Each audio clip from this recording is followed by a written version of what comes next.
नमस्कार। आज हम हिंदी साहित्य के पुरोधा आलोचक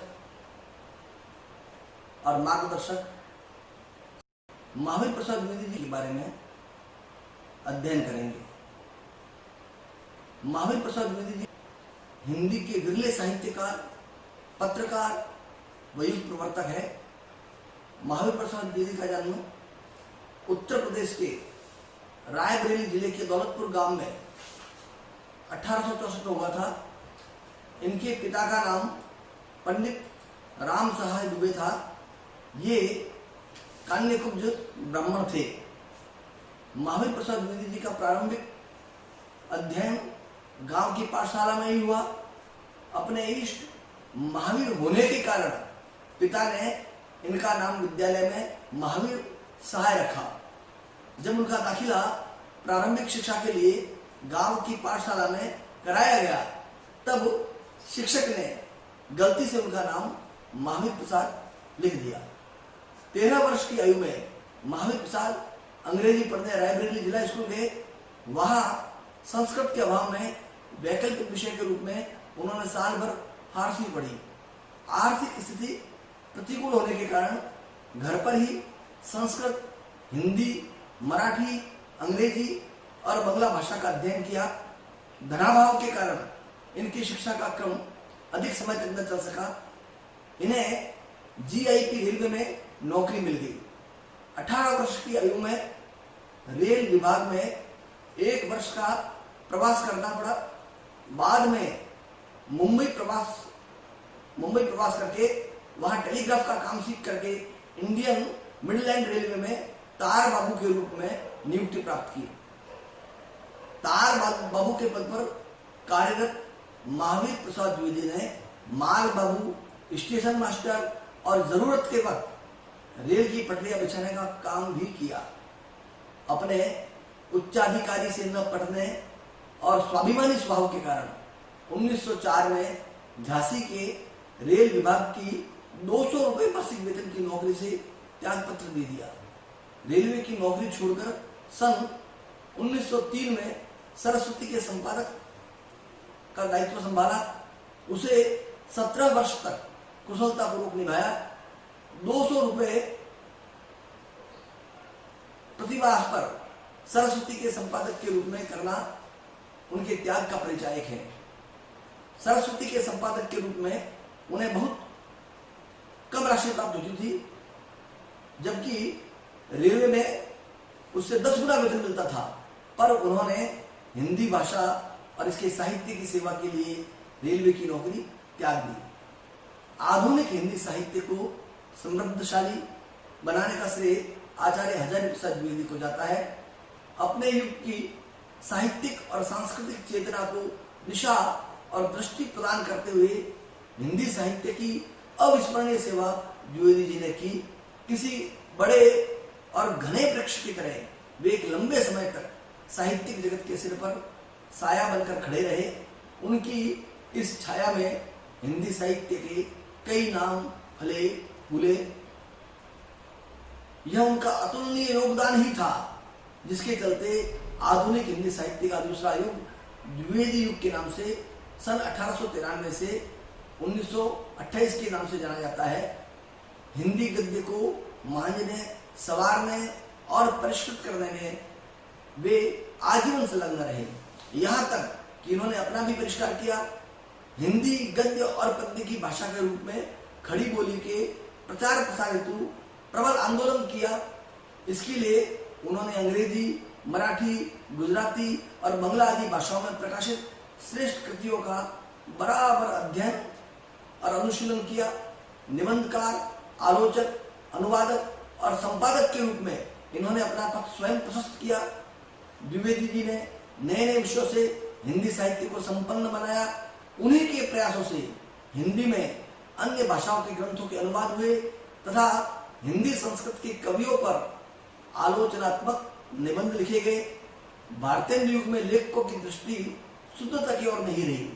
भाषा में व्याकरण के नियमों तथा विराम चिन्हों आदि की परवाह नहीं की जाती थी। द्विवेदी जी ने भाषा के स्वरूप को शुद्ध करने का संकल्प लिया उन्होंने इन अशुद्धियों की ओर ध्यान आकर्षित किया और लेखकों को शुद्ध, परिमार्जित व परिष्कृत भाषा लिखने की प्रेरणा दी। उन्होंने स्वयं भी खड़ी बोली में कविताएं लिखी और अन्य कवियों को भी उत्साहित किया।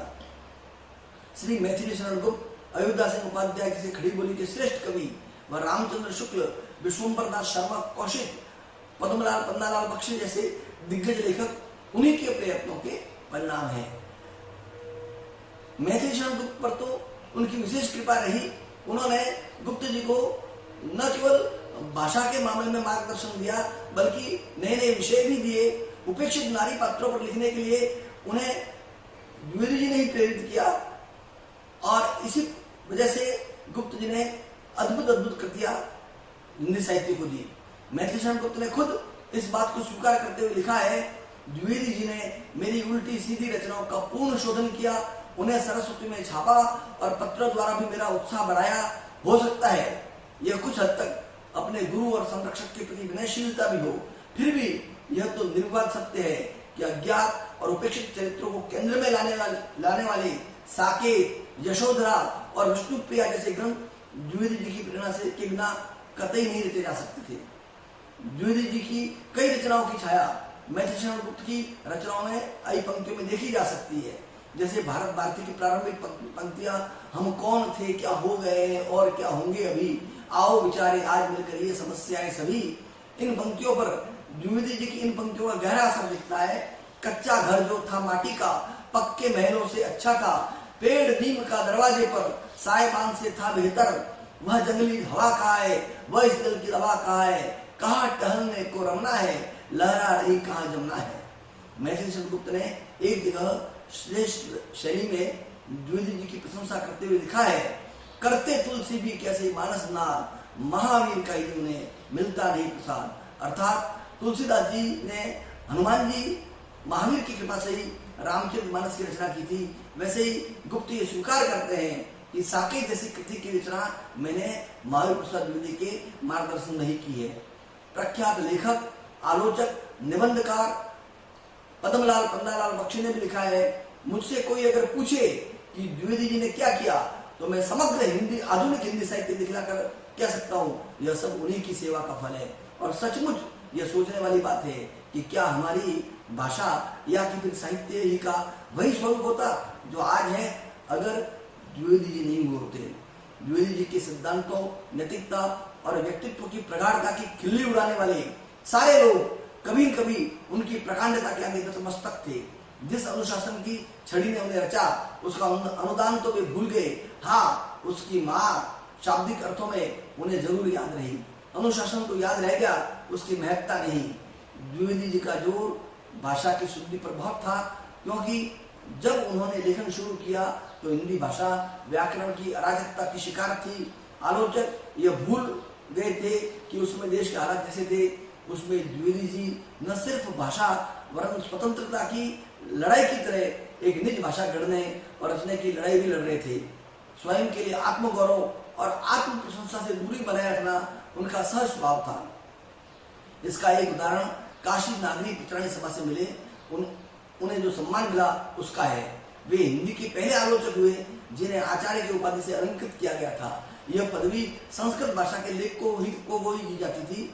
1933 में द्विवेदी जी की 70वीं वर्षगांठ पर जब नागरी प्रचारणी सभा ने उनके अभिनंदन का कार्यक्रम रखा तो उन्होंने वहां अपनी बात इन्हीं पंक्तियों से शुरुआत की, मुझे आचार्य की पदवी मिली है, क्यों मिली है मालूम नहीं, कब और किसने दी यह भी मालूम नहीं, मालूम सिर्फ इतना है कि मैं बहुधा इस पदवी से विभूषित किया जाता हूँ। मैंने बनारस के किसी संस्कृत कॉलेज में भी कदम नहीं रखा, फिर इस पदवी का मैं मुस्तहक कैसे हो गया। उन्होंने 50 से अधिक ग्रंथों व सैकड़ों निबंधों की रचना की। इसमें अद्भुत आलाप, विचार विमर्श, रसज्ञ रंजन, संकलन, साहित्य सीकर, कालिदास की निरंकुशता, कालिदास और उनकी कविता, हिंदी भाषा की उत्पत्ति, अतीत स्मृति और वाग विलास, सुमन आदि महत्वपूर्ण है। अनेक ग्रंथों का अनुवाद भी किया। संस्कृत से अनुदित ग्रंथों में रघुवंश, महाभारत, कुमार संभव और किरातार्जुनीय शामिल है, जबकि अंग्रेजी से अनुदित ग्रंथों में विचारमाला, शिक्षा व स्वाधीनता शामिल है। इनकी मौलिक और अनुदित पद्य और गद्य ग्रंथों की कुल संख्या 80 से भी ज्यादा है। 21 दिसंबर 1938 को उनके निधन के बाद से हिंदी साहित्य का आचार्य पीठ अनिश्चित काल के लिए सूना हो गया। निस्संदेह महावीर प्रसाद द्विवेदी हिंदी के प्रवर्तक थे। खड़ी बोली के महावीर प्रसाद द्विवेदी ने हिंदी को जो योगदान दिया वह स्तुत्य है, वे वंदनीय थे।